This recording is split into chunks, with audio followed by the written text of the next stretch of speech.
Nikolai Volkov took a deep breath as he stared at the rusted iron gate of the house he had not set foot in for 18 years.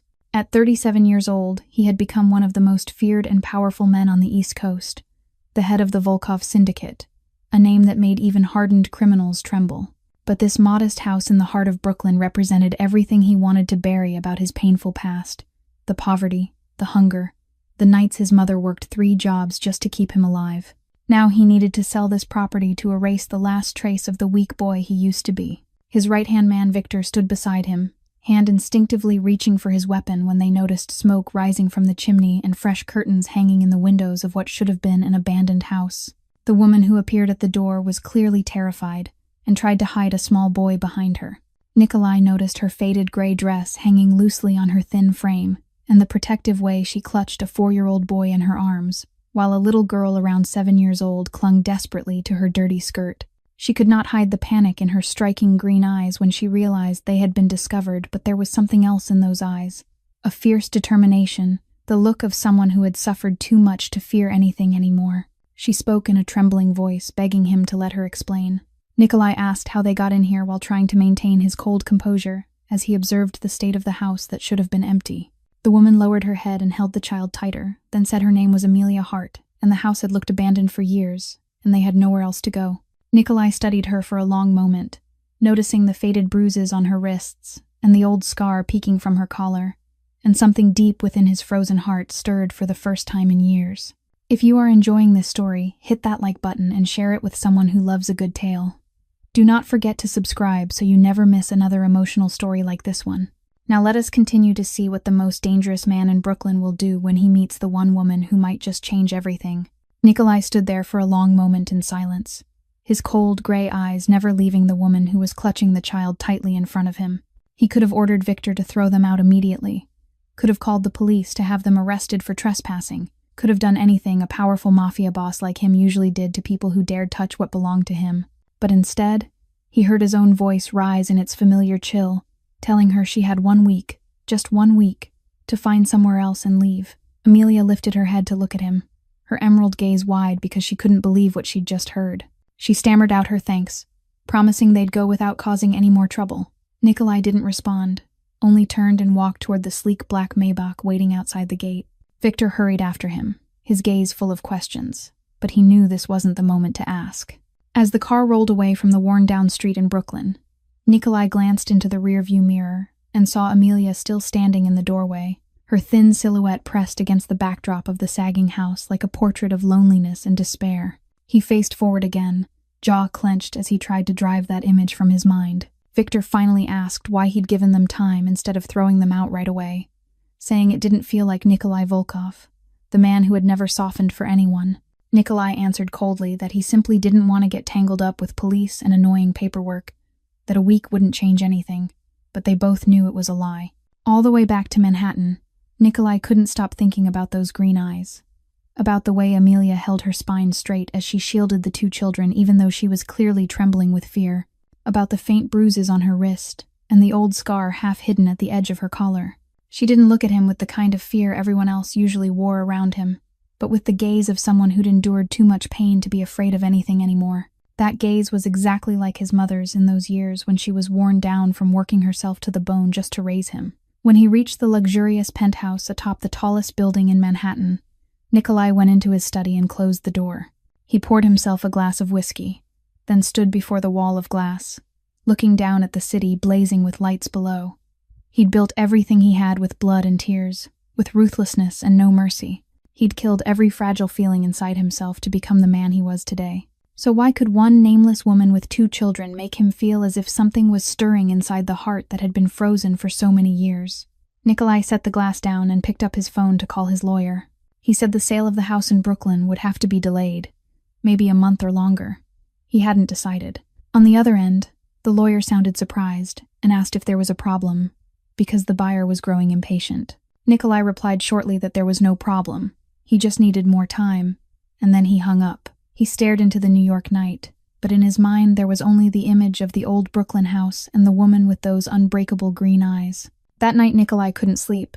He lay on the vast bed in the elegant room and felt emptier than he ever had. He wondered what Amelia and the two children were doing in a house without proper heat in the middle of Brooklyn's bitter winter night, and he hated himself for the fact that it bothered him. 3 days passed, and Nikolai realized he couldn't focus on any work at all. Meetings with partners, million-dollar deals, life-or-death decisions in the underworld all faded into nothing beside the image of the woman with that hauntingly beautiful gaze that kept haunting his mind. On the morning of the 4th day, he woke up and told himself he needed to go check whether they were following the agreement, that it was only the responsibility of a property owner, and nothing more. Victor watched him with open suspicion when Nikolai ordered the car prepared for Brooklyn, but the loyal man said nothing, only carried it out in silence. When the black Maybach stopped in front of the old house, Nikolai stepped out and immediately noticed the difference. The rusty gate had been scrubbed clean, the wild weeds choking the front yard had been cut back neatly, and there were wildflowers arranged in old cans on the steps. A small, stubborn attempt to bring life back to the place. Nikolai walked into the yard and saw Amelia hanging laundry on a line stretched between 2 weathered posts. She was still wearing the same faded gray dress from before, but it had been washed and pressed smooth.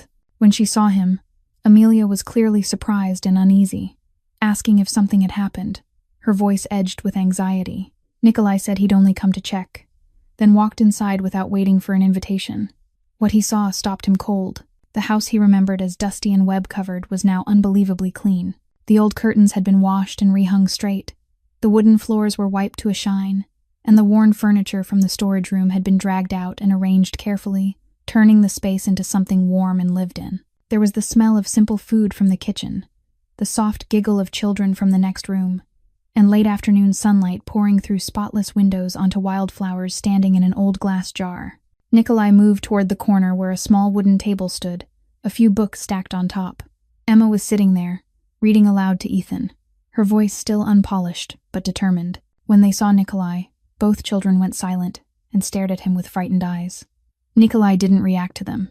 He only lifted the top book from the stack. His heart seemed to miss a beat when he recognized it as the fairy tale book his mother used to read to him every night before sleep. He opened to the first page and saw the crooked handwriting of his own from when he'd been an 8-year-old boy, saying the book belonged to Nikolai Volkov, 3rd grade. Memories rushed in like a wave. Bitter winter nights with his mother holding him close and reading in a gentle Russian voice. The scent of bread she baked on Sunday mornings. Her laughter when he asked innocent questions. Amelia stepped into the room, and when she saw the book in his hands, she panicked at once, saying she was sorry. She'd found them in the attic, and hadn't known they were his. She'd tell Emma to return them right away. Emma stood up, tears in her eyes, hands trembling as she held the book out toward Nikolai, ready to give back the thing she treasured. Nikolai looked at the 7-year-old child with curly brown hair and wide eyes full of fear. Then he looked down at the book in his hand. He'd lost his mother, he'd lost his childhood, he'd lost every last bit of innocence a long time ago. These books were only relics from a past he'd tried to bury, but to Emma, they were an entire enchanted world. Nikolai set the book down on the table in front of Emma and said she could keep them. Emma's eyes widened, unable to believe what she'd heard, asking again if it was real, if she could truly keep the books. Nikolai nodded, then turned to Amelia and asked who had taught Emma to read.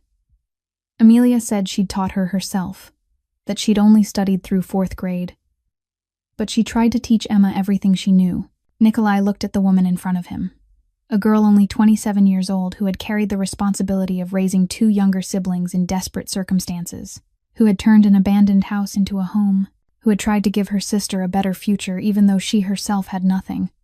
And for the first time in many years, Nikolai felt something other than coldness and cruelty rising in his chest. Amelia offered Nikolai a cup of coffee, and he didn't know why he agreed. They sat in the small kitchen, where Amelia had cleaned everything until it looked almost new and arranged the worn cooking tools she'd found in the house with careful order. Emma had led Ethan outside to play, and the laughter of the 2 children drifted in through the window frame like a strangely peaceful melody in Nikolai's life of violence. He took a sip of coffee and asked Amelia why she lived like this, why a young woman had to raise 2 younger siblings alone in an abandoned house. Amelia stayed silent for a long time, her green eyes lowered to the cup in her hands as if she were searching for the courage to speak a story she'd tried to bury for years. Then she began to tell him that her mother had died of cancer 5 years ago, that the disease was found too late and they hadn't had money for treatment. She'd taken every job she could to earn money for her mother's medicine, but in the end it still wasn't enough. Her mother died when Emma was only 2 years old, and Ethan was still in the belly of another woman, the woman her stepfather had been sleeping with while her mother was dying in a hospital bed. That woman abandoned Ethan right after giving birth, and Amelia's stepfather didn't want the child. He planned to give Ethan away. But Amelia had taken her brother and sworn she'd raise him herself. Her stepfather was a drunk and a violent man. He beat her whenever he was drunk and blamed her for everything terrible in his life. As she said this, Amelia unconsciously lifted a hand to rub her wrist, and her sleeve slipped down, exposing the tangled web of old scars on her pale skin. Nikolai saw those scars and his jaw clenched, his gray eyes darkening with a fury he couldn't understand. A fury that rose so hard and fast it almost felt like it didn't belong to him. Amelia realized he was looking, and quickly pulled her sleeve back down, her cheeks flushing with shame. She said it was in the past, that she'd taken Emma and Ethan and run from her stepfather 6 months earlier when he'd tried to sell her to a loan shark to pay off gambling debts. They'd wandered everywhere, sleeping in abandoned storage sheds, in parks, under bridges, until they found this house. Amelia looked Nikolai straight in the eyes with all the pride she had left, and said she knew they had no right to be here. She knew they'd have to leave, but she begged him not to think she was a beggar or something pitiful. She was only a sister trying to protect her siblings. Nikolai looked at the woman in front of him and saw the shadow of his mother in her, the woman who'd sacrificed everything to raise him, who'd worked herself to exhaustion and never complained once. He stood up, and Amelia stood up too, bracing herself to hear that the 1-week deadline still stood. But instead, Nikolai said she had 1 month. 1 month to stay and find steady work.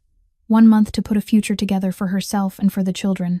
Amelia stared at him, mouth parted, unable to believe what she was hearing, and asked why he was helping them like this. Nikolai didn't answer. He only walked out the door and called back that he'd send people to fix the roof and the heating system. Winter in Brooklyn was cold, and he didn't want his house to fall into worse disrepair. He drove away without looking back.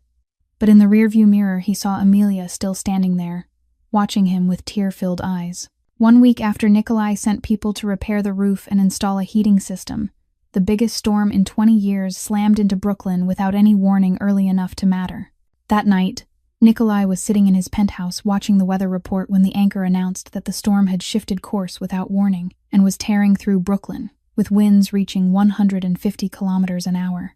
His heart tightened at the thought of the old house, of Amelia and the 2 children inside it, a place that, even with repairs, still couldn't withstand a storm that destructive. He called Amelia, but no one picked up, so he called again, a second time, a third time, a fourth time, and still there was only the long, hopeless dial tone. Nikolai grabbed his car keys and rushed out despite Victor shouting that going outside in weather like this was insane. He didn't care. He only knew that 3 people needed him, and he couldn't sit in a warm apartment while they might be in danger. Nikolai drove through sheets of rain, the wind so violent that even the heavy Maybach swayed on the road.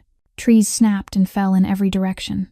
Streetlights went dead, and all of Brooklyn sank into darkness and chaos. When he arrived, his heart dropped into an abyss at the sight of part of the roof ripped away by the wind, rainwater pouring into the house in relentless torrents. He ran inside and found Amelia holding Emma and Ethan tight in the only corner that was still dry, all 3 soaked through and shaking in bone-deep cold. Emma lay in Amelia's arms with her face flushed from fever, her small lips cracked and dry, her breathing heavy in a way that was terrifying. Amelia lifted her head to Nikolai, her eyes full of tears and desperation, and said that Emma had been running a fever since the afternoon, but she couldn't take her to the hospital because the storm was too fierce, and she was afraid that if they went outside, all 3 of them would die. Nikolai didn't say a word. He pulled off his expensive coat and wrapped it around Emma, then lifted the child into his arms. He ordered Amelia to carry Ethan and follow him, his voice hard and allowing no argument. They ran to the car through the pounding rain, wind lashing their bodies like blades. But Nikolai used his own body to shield Emma and guided Amelia through the chaos. Once they were all safely inside the car, Nikolai drove like a madman through the storm toward Manhattan, one hand on the wheel, the other repeatedly checking Emma's forehead as she lay in the back seat with Amelia holding her close. The little girl was drifting in and out, and now and then she whimpered and called for her sister, while Amelia sobbed and told Emma it would be okay, that she was here, that she wouldn't let anything happen to her. Nikolai glanced into the rearview mirror and told Amelia he'd call his private doctor the moment they got back, that Emma would be fine, he promised. Amelia looked at him through tears, and for the first time she saw that behind the cold, ruthless mask of a powerful mafia boss, there was a man with a heart. They reached Nikolai's secure apartment in an upscale building. Not his penthouse, but a secret place he used when he needed to disappear. He carried Emma into the master bedroom and laid her on the bed, then immediately called Dr. Nathan Shaw. Amelia stood by the bed holding Ethan, who was crying from fear, and she watched Nikolai issue anxious orders into the phone, wondering why a man like him would risk his life in the middle of a storm to save 3 strangers like them. When Dr. Shaw arrived and began examining Emma, Nikolai stood just outside the doorway, his clothes still drenched with rain, but he didn't care. He only stood there, gray eyes fixed on the little girl on the bed, and on the woman gripping her hand with a face full of worry. And that night, while the storm howled beyond the windows, Nikolai Volkov realized his life had changed forever from the moment he first saw those unbreakable, striking gaze. Dr. Nathan Shaw was a 50-year-old man with graying hair and kind eyes, and he'd worked for Nikolai for more than 10 years without ever asking a single question about the strange injuries he was sometimes required to treat. But tonight, as he watched Nikolai standing outside the bedroom door with a worried gaze fixed on a 7-year-old child, he knew something had changed in this cold man. After the examination, Dr. Shaw stepped out and told Nikolai that Emma had pneumonia from exposure to the cold, that it was fairly serious, but with proper care she'd recover within 1 week. Amelia heard the word pneumonia, and her legs gave out. She leaned against the wall and sobbed, blaming herself for not protecting her sister, for letting her suffer in that leaking house in the middle of the storm.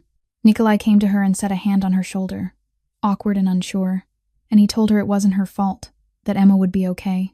Amelia lifted her head, eyes red and swollen, and asked why he was being so good to them, who he was to be able to call a doctor in the middle of a stormy night, to have a hidden apartment and a team of people working for him like a king. Nikolai was silent for a moment, then said he was someone she shouldn't know, that his world was dangerous and brutal.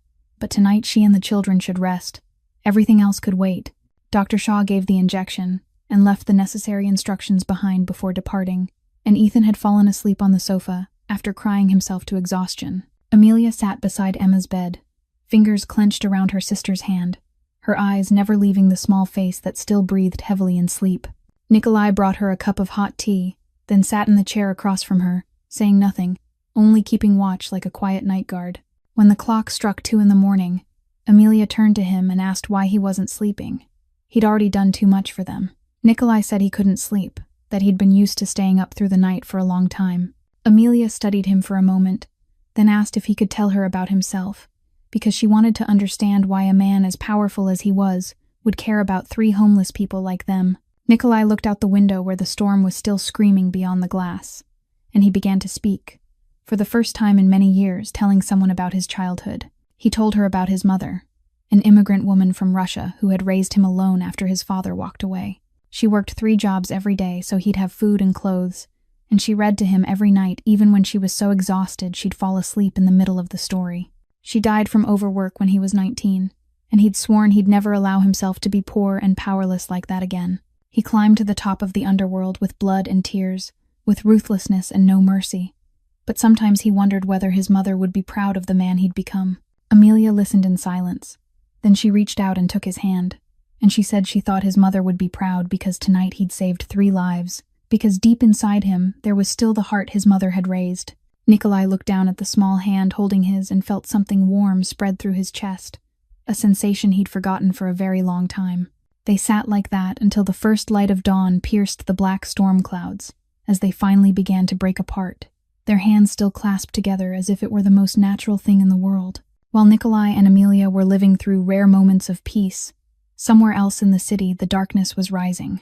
Bruno Castellano walked out through the gates of a federal prison with hatred in his eyes and a fury that had been smoldering through 6 months of confinement. He was a brutal loan shark, the owner of a chain of filthy nightclubs, and the son of Frank Castellano, a mafia boss rivaling the Volkov syndicate. Bruno was 42, with a massive build, a scarred face, and reptile cold eyes that always made people shudder in fear. The first thing he did after getting out was call Rico, his most trusted right hand, and ask about Amelia.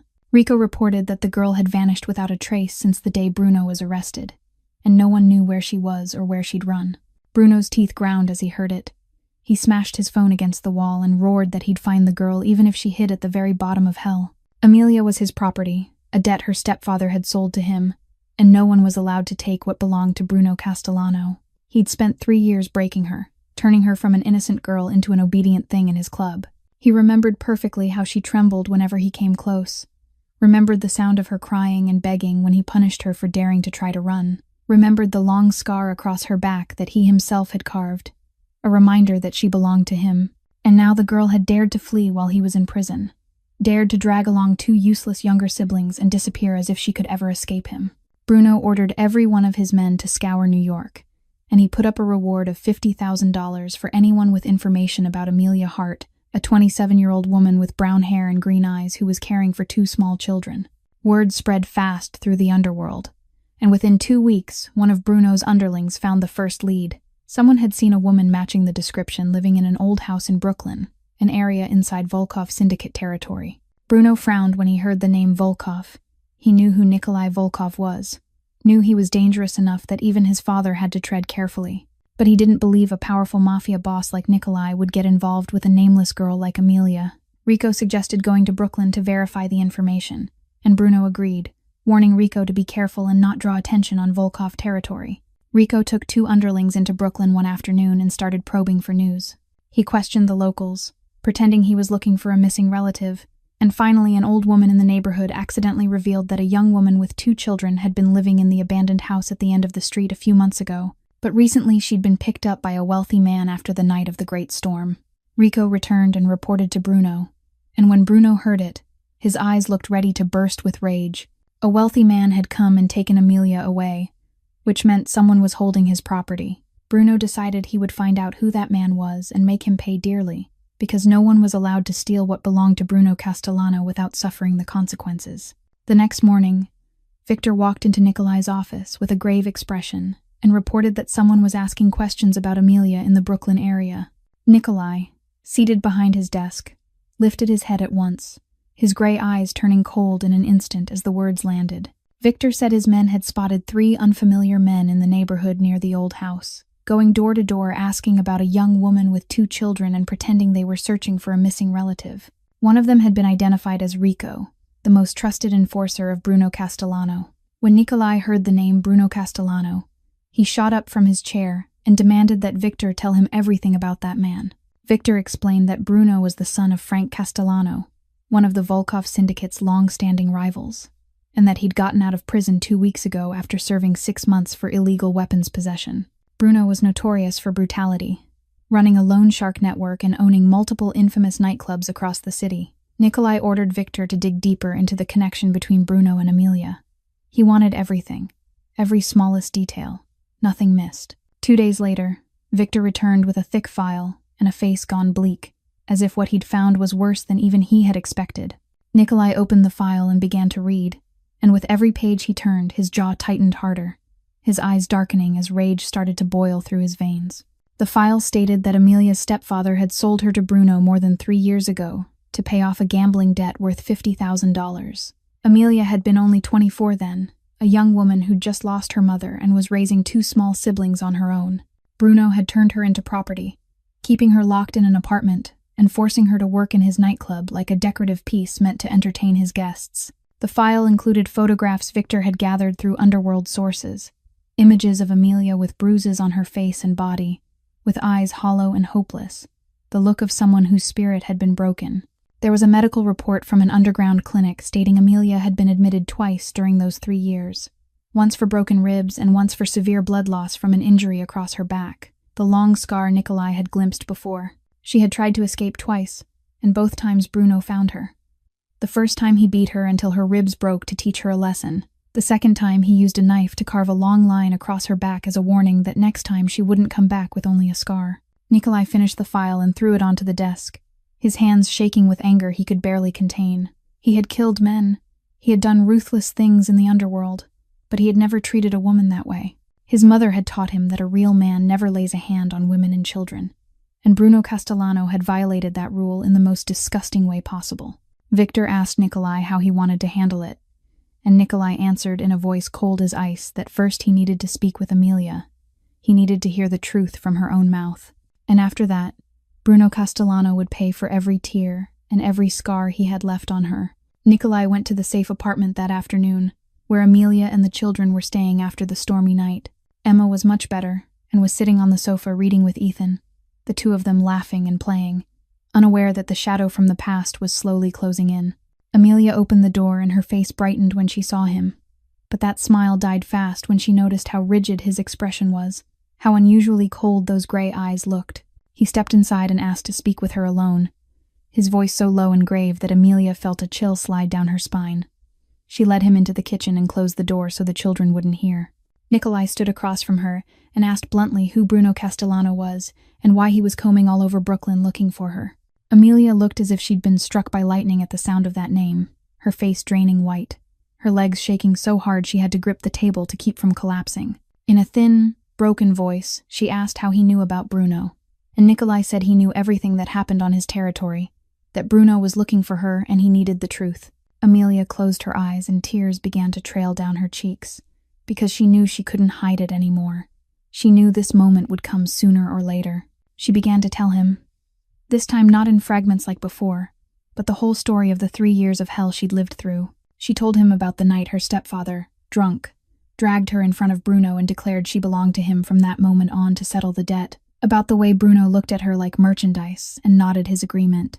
She told him about the small apartment where he kept her locked up, about the nights she had to stand in his club and entertain customers under Rico's watch, about the lashes and beatings whenever she dared look at someone the wrong way or said one word out of place. She told him about the first time she tried to run, and Bruno beat her until 2 ribs broke, then locked her in a dark room for 1 week without food or water, about the second time she risked everything to escape, and he found her after only 2 days. When she reached that part, Amelia stopped and went silent for a long moment. Then she turned her back to Nikolai and slowly lifted her shirt, revealing bare skin and a long scar slashing diagonally from her right shoulder down to her left waist.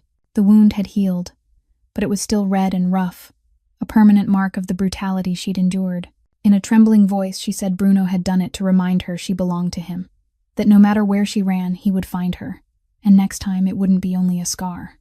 Nikolai stared at the long scar across her back, and the rage inside him flared like a fire that burned away every shred of reason. He stepped closer and reached out to touch it gently, his fingers shaking as they felt the roughened skin beneath his fingertips. Amelia shuddered at the contact, but she didn't pull away. She simply stood there and let him see everything she'd hidden for so long. Nikolai asked in a voice thick with fury why she hadn't told him sooner, why she'd carried all of this alone without telling anyone. Amelia lowered her shirt and turned to face him, green eyes soaked with tears but still unbreakable, the same way they had been the first day he saw her. She said she was scared that if she told him he'd throw her out because he wouldn't want trouble, scared that Bruno would find her and this time he wouldn't spare her. She said she could endure anything, but she couldn't let Emma and Ethan be hurt, because the children were everything she had in this world. Nikolai stepped in and gripped her shoulders, looked straight into her eyes, and said in a voice cold as steel but carrying a vow that no one would ever touch her again, no one would be allowed to lay a hand on what belonged to him. Amelia stared at him, eyes wide, and asked what he meant by saying she belonged to him. Nikolai didn't answer. He only pulled her into his arms and held her tight as if he meant to shield her from every darkness in the world. And in that warm embrace, Amelia sobbed for the first time, not from pain or fear, but because at last she felt safe. Immediately after his conversation with Amelia, Nikolai called an emergency meeting with every senior member of the Volkov syndicate. They gathered in a secret meeting room beneath the basement of a Russian restaurant Nikolai owned in Manhattan, a place where no listening device or surveillance could ever penetrate.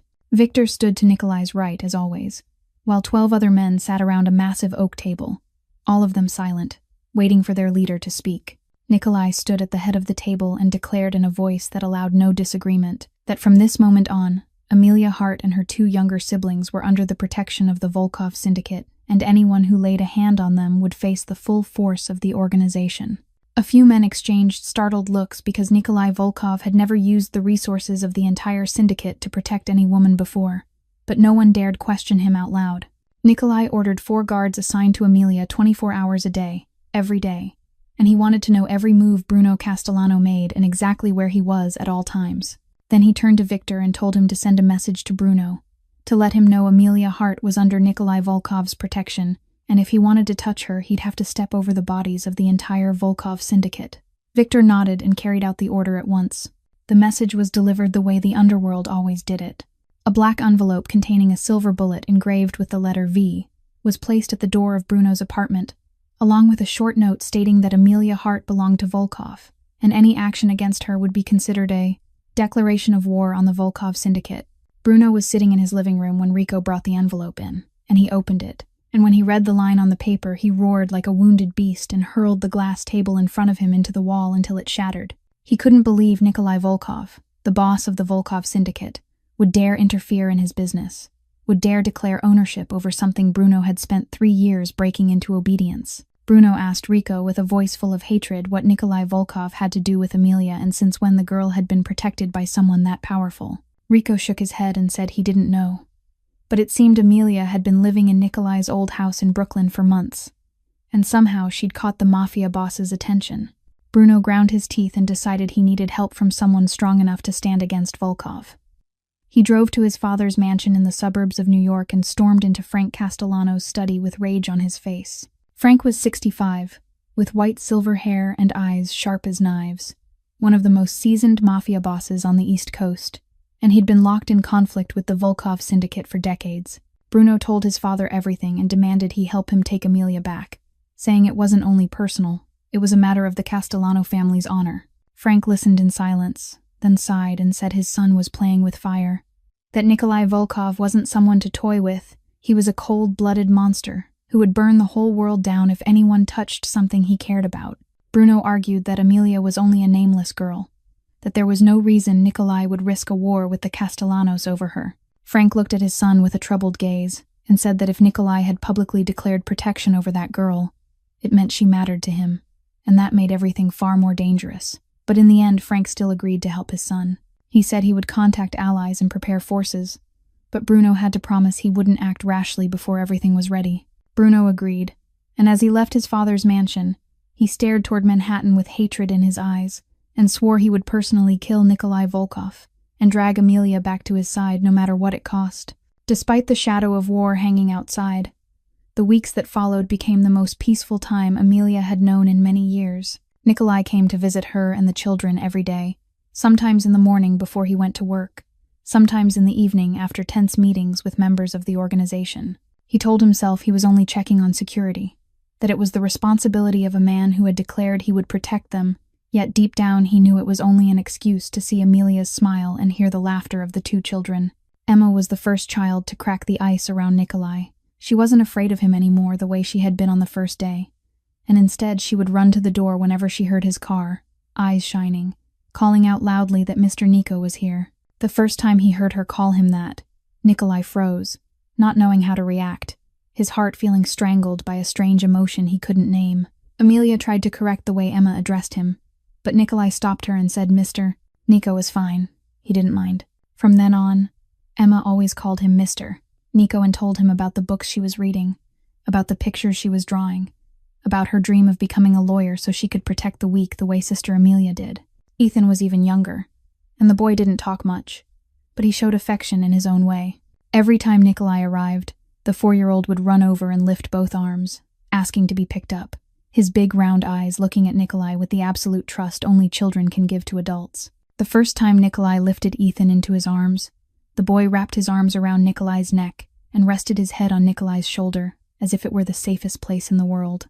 Victor watched that scene with wide eyes, unable to believe it, because he'd never seen Nikolai Volkov hold a child, never seen that softened expression on the face of the leader who was usually cold as ice. In the evenings, Nikolai began staying for dinner with them. Amelia cooked simple meals from ingredients he'd had delivered, and the small kitchen filled with warm conversation and laughter. Nikolai taught Emma how to play chess at the dining table, while Ethan sat in his lap watching, and now and then he would reach out to poke at the pieces. Amelia stood in the kitchen doorway watching the scene, her heart feeling as if it might break from happiness, because this was something she'd never dared to dream of through the dark years she'd endured. One evening, after the children had fallen asleep, Amelia and Nikolai sat on the sofa talking. She asked if he remembered how many times he'd come to see them, and Nikolai said he hadn't counted. Amelia smiled and said she had counted, that this was the 18th consecutive day he'd come, and she wanted to thank him for everything he'd done for them. Nikolai looked at her and said he didn't need her thanks. He was doing this because he wanted to, not because of duty. Amelia asked why he wanted to, because he was a powerful man with the world in his hands. So why would he spend time on 3 nameless people like them? Nikolai was quiet for a long time. Then he said that when he was with them he felt like he was alive, that his luxurious penthouse had never been a home. But this place, with Emma's laughter and Ethan's hugs and her smile, this place made him feel as if he had a family. Amelia heard those words and her eyes filled with tears, and she said she felt the same, that he'd given them more than shelter. He'd given them a sense of belonging she thought she'd lost forever. That night, when Nikolai left, he turned back to look at the apartment glowing with warm light and realized his frozen heart had begun to melt at some point, without him even noticing. 1 week later, on a bright moonlit evening, Nikolai came as usual and stayed for dinner with Amelia and the children. Emma and Ethan had grown so used to his presence that they no longer treated him like a guest, but like a member of their small family. After the children had fallen sound asleep, Amelia invited Nikolai out onto the balcony to look at the moon, because tonight the sky was crystal clear and the full moon poured light over the city like a blanket of silver. They stood beside each other in silence for a long moment, the night wind carrying the chill of autumn. Yet neither of them felt cold because the warmth of the other seemed to spread through the air. Amelia turned to Nikolai and noticed his eyes were fixed on something far away, somewhere beyond reach, and she asked what he was thinking about. Nikolai was quiet for a moment, then began to talk about his mother, not in fragments like on the stormy night, but in the deepest memories he'd never shared with anyone. He told her his mother's name was Irina, that she came to America when she was 20 years old with one small suitcase and one big dream of a better life. She met his father in Brooklyn, a charming man, but an irresponsible one, and when he learned she was pregnant, he left without a single goodbye. His mother gave birth to Nikolai and raised him alone in the small house that Amelia had once taken shelter in. She worked from early morning until late at night, and there were days Nikolai woke up and she was already gone, and when he went to sleep she still hadn't come home. But no matter how tired she was, she always made time to read to him every night, telling him that books would open doors life could never close. Nikolai said that when he was 12, there was a night his mother came home with a bruised face after a drunk man attacked her on the way back, and that was the first time he swore he would become strong so no one could hurt the people he loved. He climbed up from the bottom of society by any means he could, even by ways he knew his mother wouldn't be proud of. And when she died from exhaustion when he was 19, he froze his heart and swore he would never let anyone close again, because he couldn't bear losing one more person who mattered. When he reached that point, Nikolai's voice trembled, and he had to stop to steady himself. Amelia didn't speak. She only reached out and took his hand, her fingers weaving through his gently, as if to say she was here, she was listening, and she understood. Nikolai looked down at the hand holding his, then lifted his gaze to Amelia's face lit by moonlight. Her green eyes shimmered like jewels, and in them he didn't see pity or fear, only understanding, and something warmer that he didn't dare name. He lifted a hand to her cheek, his thumb softly stroking her skin, and in a whisper he asked if she was afraid of him, afraid of the monster he'd become. Amelia shook her head and said she wasn't afraid because she could see who he truly was, the man who held Ethan in his arms, the man who taught Emma chess, the man who drove into a storm to save them, and that man wasn't a monster. Nikolai looked deep into her eyes and slowly leaned down, his lips brushing hers like a question. Amelia didn't pull away. She closed her eyes and kissed him back, and in that moment the world seemed to stop turning.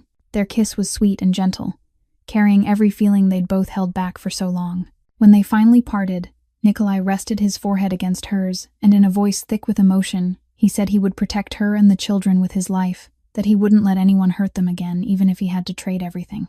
Amelia smiled through tears and said she believed him, and for the first time in her life she spoke 3 words she thought she'd never dare say to anyone. She said she loved him. Nikolai held her tight under the bright moon and whispered against her ear that he loved her too, more than he'd ever thought he could love anyone. The happy days beside Nikolai made Amelia almost forget that the ghost of the past was still lurking just outside the door. She didn't know that while she was smiling in the arms of the man she loved, Bruno Castellano was sitting in a dark room, quietly planning to take back what he considered his property. Bruno had people watching the apartment where Amelia was staying for the past 2 weeks. He knew her schedule, knew when Nikolai's security detail changed shifts, knew she took her siblings to school every morning at 7:30. He also knew he couldn't confront Volkov's men head-on, because that would ignite a full-scale war before his father had time to prepare their forces. So he chose a more intricate plan, a plan that would be too late to stop by the time Nikolai understood what was happening. Rico was assigned to carry it out, and he bribed a delivery worker to replace the guard's morning coffee with coffee laced with a sedative. On that fateful morning, Amelia woke with a smile on her lips because Nikolai had stayed the night before, and they'd talked until late about the future, about dreams they'd both thought they'd lost long ago. She woke Emma and Ethan, helped them get dressed, and prepared breakfast like she did every day.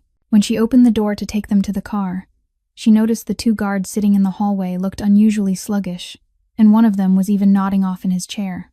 She was about to ask if they were all right when three unfamiliar men appeared from the stairwell, faces covered, moving fast as lightning. Amelia screamed and shoved Emma and Ethan back into the apartment, yelling for them to run into the bedroom and lock the door.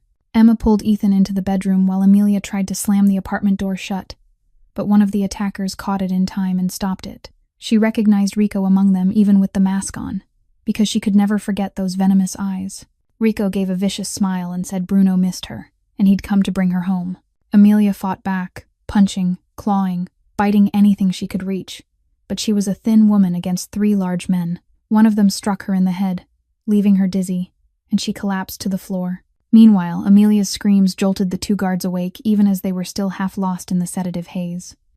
One of them tried to stand and draw his gun, but his head spun so badly he couldn't aim straight. He fired one shot into the ceiling as a warning, and the gunshot thundered through the building. Rico knew they didn't have much time, so he ordered his men to carry Amelia out immediately and leave the children behind, because Bruno only wanted her. They dragged Amelia, unconscious, down the stairwell and vanished into a truck waiting in the alley. It all happened in less than 5 minutes. The second guard called Victor the moment the shot rang out, and just 10 minutes later a Volkov team was on the scene. They broke down the bedroom door and found Emma holding Ethan tight in the corner, both children sobbing and trembling with fear. Emma kept asking over and over where Amelia was, what the bad men had done to Amelia. Nikolai got the news while he was in an important meeting, and he stormed out of the room like a tempest, his gray eyes darkening with a rage no one had ever witnessed. He reached the apartment within 20 minutes, and the first thing he saw was Emma running to him, clinging to his leg and crying that they'd taken Amelia, begging Mr. Nico to save her. Nikolai knelt and pulled both children into his arms, promising he'd bring Amelia back, promising he wouldn't let anyone hurt her. But when he stood and turned to Victor, his eyes were no longer the eyes of a man in love. They were the eyes of a wild beast ready to kill. He ordered in a voice cold as ice that they were to find where Bruno was hiding her, to tear the whole city apart if necessary, and anyone who got in his way would die. Victor nodded and began mobilizing the full force of the Volkov syndicate, because this wasn't personal anymore. It was a matter of honor, and no one was allowed to touch someone who belonged to Nikolai Volkov and lived to tell the story. Nikolai looked out the window toward the city and swore Bruno Castellano would pay in blood for what he'd done. Amelia woke in darkness with a sharp, pulsing ache in her head and the stench of damp mold clawing at her lungs. She didn't know where she was, but as her eyes adjusted, she realized she was in an abandoned warehouse with cold concrete walls and a filthy floor coated in dust. Her hands were tied tight to an iron chair, and her legs were chained to the chair's base so she couldn't move. The metal door creaked open with a harsh screech, and Bruno stepped in with a vicious smile, saying his little princess had finally woken up, and how much he'd missed her through the past 6 months. Amelia stared at him with pure contempt and said she'd rather die than go back to him. Bruno laughed loudly and answered that she wasn't going to die, at least not yet, because he had so many things he wanted to do to make up for the time he'd lost. He moved closer and grabbed her hair, yanking her head back, demanding to know if she'd slept with Nikolai Volkov, if she'd let that man touch a body that belonged to him. Amelia spit in his face and said she loved Nikolai, that he was a real man while Bruno was nothing but a disgusting worm. Bruno wiped his face and fury flared in his eyes. He slapped her hard enough to split the corner of her mouth, blood running down her chin. He said she'd pay for that insolence, and pulled a small knife from his coat pocket. The hours that followed were hell for Amelia. Bruno didn't want to kill her. He wanted her to hurt, wanted her to beg, wanted her to say his name and plead for forgiveness. He carved small cuts along her arm, not deep enough to be deadly, but painful enough that she had to clench her teeth to keep her screams trapped inside. Amelia didn't cry or beg. She bit down on her lip and thought of Nikolai, of Emma and Ethan, of the happy days she'd been given. She knew Nikolai would come. She believed he'd find her even if he had to turn the whole world upside down. Meanwhile, Nikolai was like a mad beast tearing through the city to find Amelia. He hadn't slept for 12 hours, his eyes bloodshot, his jaw clenched so tight it ached. Every minute that passed was another minute she might be tortured, might be in pain, might be waiting for him to save her. Victor pulled every source, every connection in the underworld to find where Bruno was hiding Amelia. Finally, on the 12th hour, one of Bruno's men was caught, and after a short interrogation that turned brutally violent, he gave up the location, an abandoned warehouse at the port of Newark, New Jersey. Nikolai didn't wait for anything else. He led his own strike team of 20 fully armed men to Newark's port immediately. They arrived at midnight, darkness smothering the deserted docks, and the target warehouse was guarded by 6 of Bruno's underlings. Nikolai ordered the assault, and the raid unfolded fast and savage. The guards dropped in less than 3 minutes without managing to raise an alarm. Nikolai kicked the warehouse door open and stormed inside, gun in hand, ready to shoot anyone who got in his way. What he saw made the blood in his body seem to freeze and then boil with rage. Amelia sat strapped to the iron chair with torn clothes and blood on her, her arms marked with countless cuts, her face bruised and swollen. Bruno stood beside her with the knife, and when he saw Nikolai, he yanked Amelia up as a shield and pressed the blade to her throat. Bruno screamed that if Nikolai took one more step, he'd slit her throat immediately. Nikolai stopped, his eyes locked on Amelia, and she looked back at him with tears clinging to her lashes, but her spirit still unbroken, whispering that she knew he'd come. Nikolai spoke to Bruno in a voice cold as ice, saying he could lower the knife and die quickly, or he could hurt her again and Nikolai would make sure he died in pain for days. Bruno hesitated for 1 second, and that was all Nikolai needed.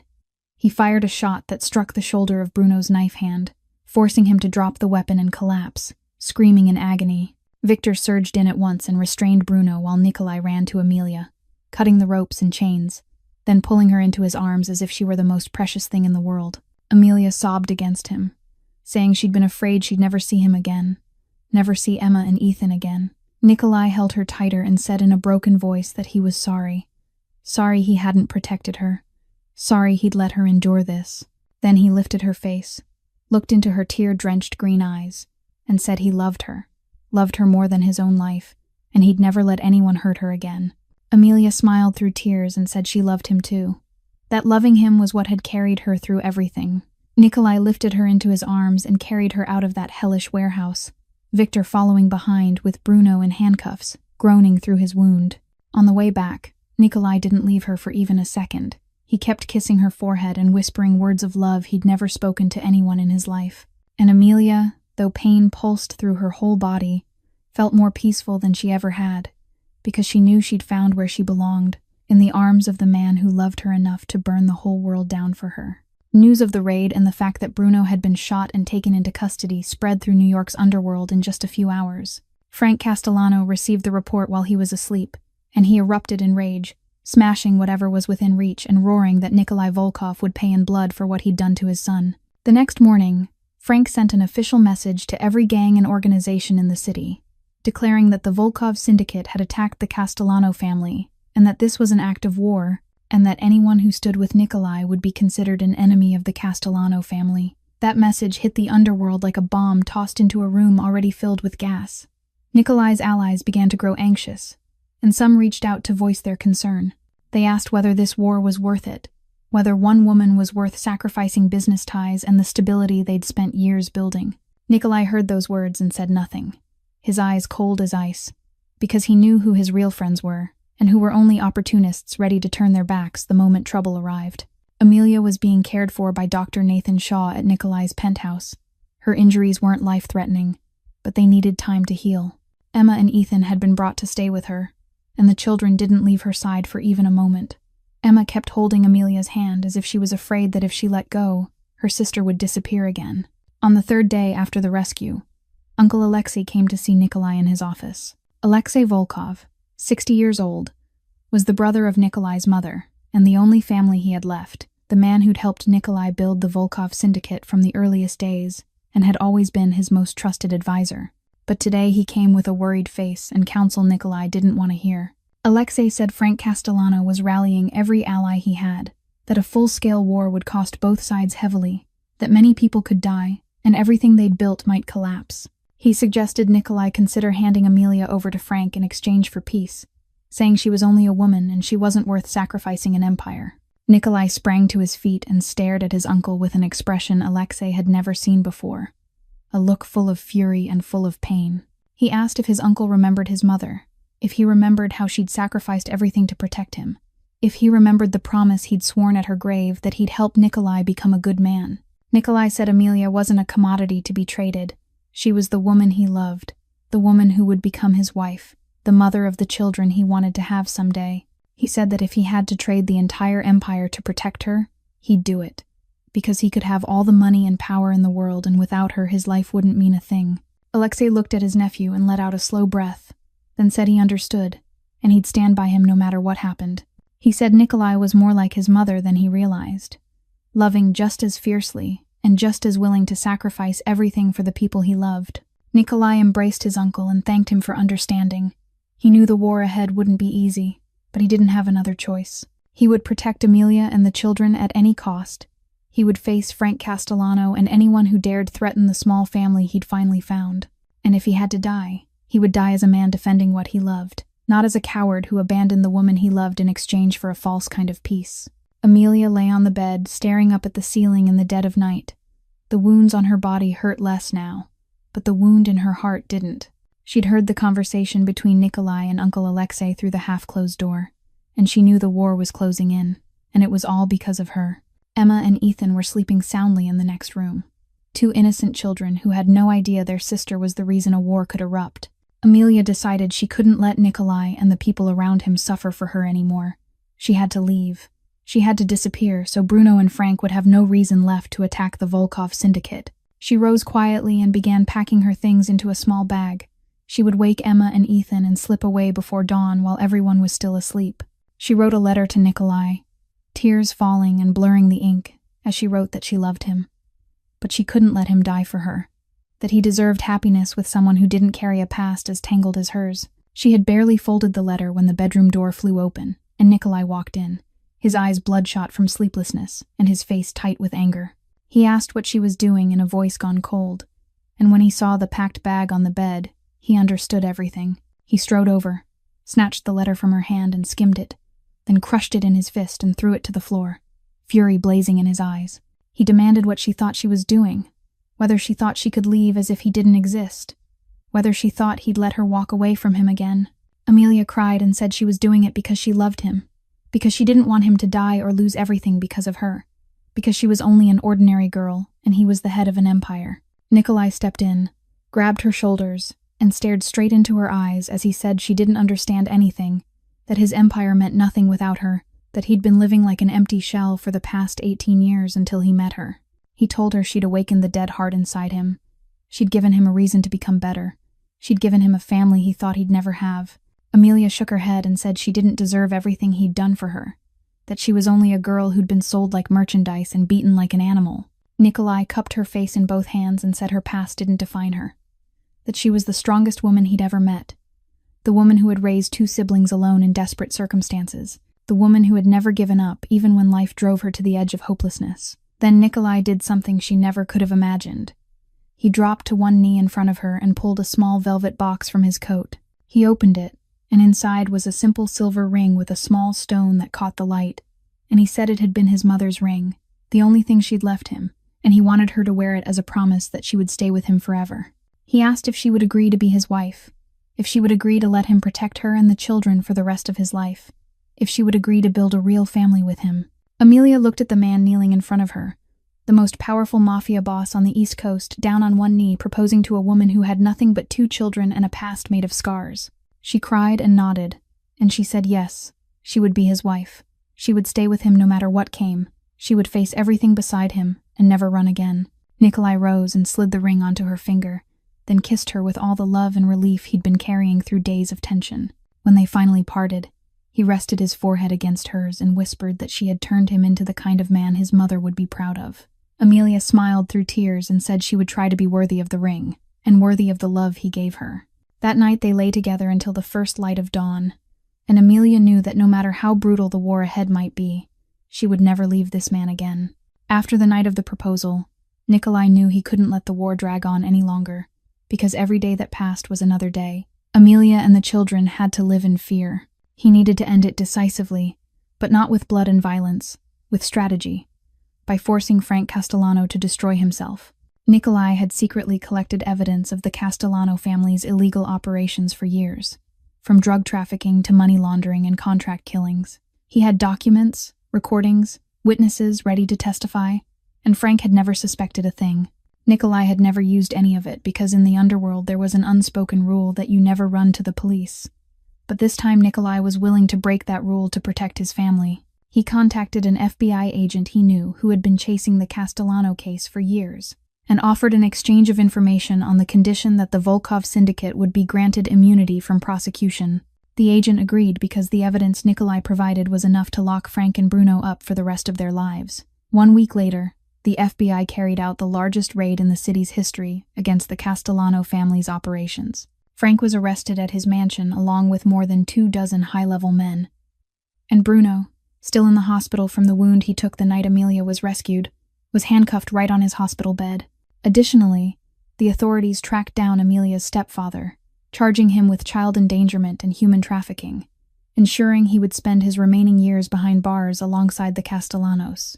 The news spread through the underworld, and everyone understood that Nikolai Volkov had won without firing a single additional shot. Some criticized him for breaking the rule, but most admired his intelligence and his ruthlessness, because only Nikolai Volkov would dare turn the FBI into his weapon. When Amelia heard Frank and Bruno had been arrested, she couldn't believe it. She had braced herself for a bloody war, had prepared to lose Nikolai at any moment, and now the ghost that had haunted her for years was finally gone.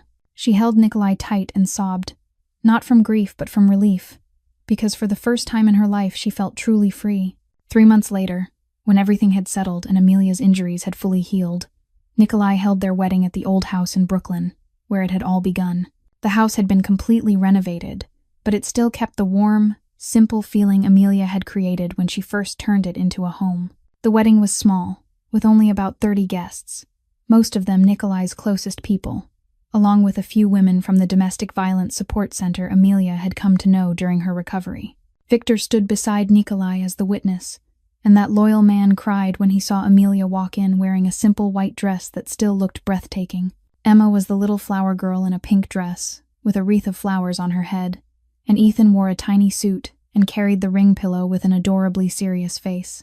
When Amelia reached Nikolai, he looked at her as if he was seeing an angel, and his gray eyes shone with a light Victor had never once seen through all the years he'd stood at his side. They exchanged vows to love and protect each other for life, to face every hardship together, and to build a happy family. When Nikolai kissed his bride, everyone clapped, and Emma jumped up cheering while Ethan simply stood there grinning from ear to ear. Uncle Alexei sat in the front row wiping away tears, whispering to the person beside him that his sister was surely smiling in heaven to see her son happy like this. After the ceremony, Nikolai and Amelia announced something else. They had officially completed the adoption paperwork for Emma and Ethan, and from now on the children would carry the Volkov name and would be their children under the law. Emma cried when she heard it and threw her arms around Nikolai, the man she now called Dad Nico, while Ethan climbed into his lap, kissed his cheek, and said he loved him. Nikolai gathered both children into his arms and looked at Amelia with tears in his eyes, telling her he had everything he'd ever wanted, a loving wife and wonderful children. That night, after all the guests had gone, the little family of 4 sat together in the living room of the old house. Emma read to Ethan from the very books Nikolai had let her keep on the first day they met, while Nikolai and Amelia sat beside them watching with eyes full of love. Amelia rested her head on her husband's shoulder and said she couldn't believe life had changed so much in only a few months, from a homeless girl on the run to the wife of one of the most powerful men in the city. Nikolai kissed her forehead and said she'd given him more than he'd ever given her. She'd given him a reason to live and to become a better man. And in the small Brooklyn house that had once witnessed Nikolai's poor childhood and Amelia's months of running, there was now nothing but laughter and the happiness of a real family. 5 years after the wedding, life for the Volkov family had changed completely in ways no one could have predicted. Nikolai had gradually shifted most of his operations onto the legal path, investing in real estate, restaurants, and technology companies, building a clean business empire he could be proud to leave to his children. He still carried influence in the underworld, but he no longer took part directly in dangerous work. Victor now ran most of those affairs while Nikolai made room for his family. The old house in Brooklyn became their official home after it was completely rebuilt. Nikolai wanted his children to grow up where he'd lived his own childhood, so they'd understand there was nothing shameful about humble beginnings and that real success comes from love and perseverance. Amelia gave Nikolai a bright, beautiful little girl 2 years after the wedding, and they named her Natasha after Nikolai's mother.